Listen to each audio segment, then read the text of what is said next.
नमस्कार। इस वक्त पंजाब केसरी प्रगति मैदान पहुंचा है। प्रगति मैदान में एमएसएमई 9 का आयोजन किया जा रहा है, जिसका आज तीसरा दिन है। और एमएसएमई जिस तरीके से पूरी कोशिश कर रहा है कि छोटे जो लघु उद्योग हैं उनको बढ़ावा दिया जाए। करीब 9 साल से कार्यक्रम हो रहा है और ये एमएसएमई 9 है, जो कि शुरुआत इस तीसरा दिन हो चुका है। और लगातार यहाँ पर कल रशिया का डेलीगेशन भी आया था और उन्होंने लगातार बताया कि किस तरीके से आप बिजनेस कर सकते हैं और आप फाइनेंशियल हेल्प कैसे उनकी हो सकती है, पूरे प्रोसेस के बारे में बताया। इस पूरे ही प्रोग्राम में शरद कोहली हमारे साथ इकोनॉमिस्ट हैं।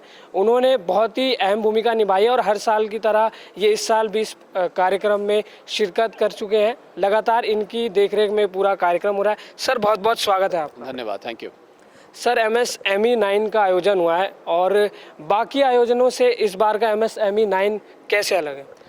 देखिए, हर साल का ही पिछले साल से फ़र्क होता है और ना केवल पार्टिसिपेंट्स अलग अलग होते हैं, बल्कि जो स्पीकर्स होते हैं, जो एक्सपर्ट्स होते हैं, जो सेशंस का थीम होता है वो भी अलग अलग होता है। और पिछले साल हमने देखा कि अलग अलग देशों से आए थे। इस बार फोकस कल सुबह की अगर हम सेशन की बात करें तो रशिया पर था।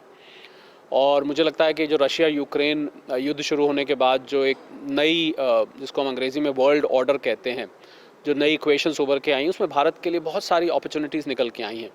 उन्हीं अपॉर्चुनिटीज़ का लाभ उठाने के लिए रशियन डेलीगेशन के साथ ये MOU agreements, tie up, B2B meetings करी गई। इससे पहले यहाँ से MSME डेवलपमेंट फोरम से भी एक डेलीगेशन रशिया गया था, गोयनका साहब भी उसमें थे।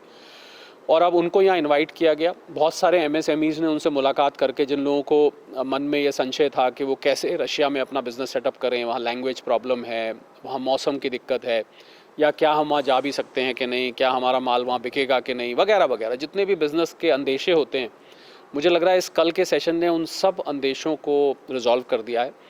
और रशियन डेलीगेशन भी बहुत खुश था, क्योंकि उनको भी भारत के बारे में जो अंदेशे थे कि भारत में उनके कल डिप्टी ट्रेड कमिश्नर मिस्टर ग्रेविया भी आए हुए थे, तो जितने भी उनके मन में संशय थे वो दूर हो गए। भारतीय MSMEs के मन में जो संशय थे वो दूर हो गए। उसके अलावा बाकी देशों के एम्बेसडर्स भी आए हुए थे, लिसोटो के थे, म्यांमार के थे, जिनको यहाँ स्टेज पर सम्मानित किया गया। और उन सब ने इस बात की अहमियत पर जोर दिया कि किसी भी देश की तरक्की बिना MSME सेक्टर के नहीं हो सकती। आज हमारे देश के 11-12 करोड़ को ये नौकरी देता है। 45% के करीब एक्सपोर्ट्स हमारा यहाँ से आता है। मैन्युफैक्चरिंग में भी 40-50% के बीच में योगदान है।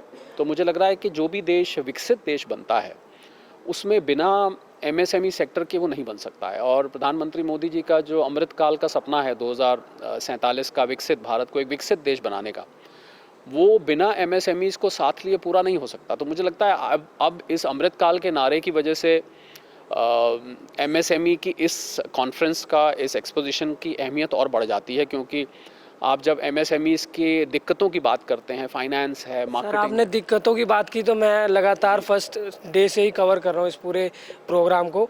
आपने फाइनेंशियल चीज़ों पर बहुत ही बारीकी से बात करी कि अगर कोई MSME आपके पास आता है तो उसके लिए सबसे बड़ा चैलेंज जो होता है वो लोन, वो भी कम इंटरेस्ट पर। तो पहली बात तो लोन मिलना भी बहुत मुश्किल होता है। इस चीज़ों को लेकर आपने बड़ी बारीकी से बात की थी। सर, अगर कोई MSME आता है तो मैं उनकी ही समस्याओं पर बात कर लेता हूँ, जैसा कि आप पहले ही दिन से उनकी छोटी छोटी समस्याओं को लेकर के बात करें। सर, अगर वो अपना कोई नया स्टार्टअप करते हैं, कोई छोटा, तो क्या उनको लोन अप्रूव के लिए किस तरीके से MSME हेल्प कर रहा है? देखिए, सबसे बड़ी हेल्प तो यही है कि कल जो दूसरा सेशन था लंच के बाद का, उसमें हमारे साथ सिडबी था, हमारे साथ स्टेट बैंक था, और हमारे साथ MSME मिनिस्ट्री से भी अधिकारी थे, उनके असिस्टेंट डायरेक्टर मिस्टर तोमर थे। तो जितनी आसानी से उन्होंने बताया, लोगों को लोन जो लेना चाहते हैं उनको ऐसा लगता है कि बहुत कठिन प्रक्रिया है और इसके लिए शायद हमें नहीं मिल पाएगा, पर इस मंच से ये सुविधा हुई कि उनको ये पता लगा कि ये प्रक्रिया उतनी मुश्किल है नहीं जितनी लगती है। अगर आपके कागजात पूरे हैं, अगर आपकी एलिजिबिलिटी, जी हाँ, आपका सिविल स्ट्रांग है और आपके कागजात पूरे हैं, तो आपको इतनी दिक्कत है नहीं। उन्होंने तो बिना कोलेटरल के लोन की भी बात करी, जो कि बहुत बड़ी बात है। दिल्ली को सबसे पहले, आप दिल्ली के प्रदेश अध्यक्ष रहे हैं, तो दिल्ली के कितने लोग MSME से जुड़े हैं? देखिए, दिल्ली तो वास्तव में देश की राजधानी है और यहाँ बहुत लाखों की संख्या में MSME में से जो लोग हैं, रजिस्टर्ड भी हैं, नॉन रजिस्टर्ड भी बहुत सारे लोग हैं। और दिल्ली में जो रोजगार का एक बहुत बड़ा कारण है वो MSME है। और जो MSME 9 जो आयोजित किया है, रजनीश गोयनका जी ने जो MSME फोरम बनाया है, मैं समझता हूँ इसकी बहुत ज़रूरत थी। MSME एक ऐसी गंगा है जो भारत के आर्थिक शक्ति को मजबूत करने वाली है, जो भारत की जो टैलेंट है, जो प्रतिभाएं हैं, जो युवा है, उनको रोजगार लेने वाला नहीं, रोजगार देने वाला बनाने वाली है। क्योंकि हमें आज भारत उस ओर बढ़ा है कि जॉब सीकर नहीं बल्कि जॉब क्रिएटर बन रहे हैं यूथ हमारा। सर कितने यूथ मतलब इस एमएसएमई से, देखिए इसमें यूथ का भी बहुत बड़ा रोल, जिस तरीके से बातें सामने आ रही हैं, एमएसएमई में कितने युवा जुड़े हैं अब तक? देखिए कुल मिलाकर पूरे देश में देखा जाए तो 17 करोड़ के आसपास युवा है जो एमएसएमई से जुड़ा है और वो रोजगार पा भी रहा है और लोगों को दे भी रहा है। जहाँ तक एमएसएमई के सेक्टर को पहली बार मोदी सरकार ने उसको आगे बढ़ाया है, क्योंकि 5 करोड़ तक के जो बैंक के लोन है, मुद्रा लोन, वो बिना गारंटी के आज एमएसएमई सेक्टर को मिलते हैं। मैं समझता हूँ आज से पहले किसी सरकार ने ऐसा सोचा नहीं। और जितना भी इंफ्रास्ट्रक्चर डेवलपमेंट हो रहा है, भारत का विकास हो रहा है, वो एमएसएमई में ही, एमएसएमई के कारण हो रहा है।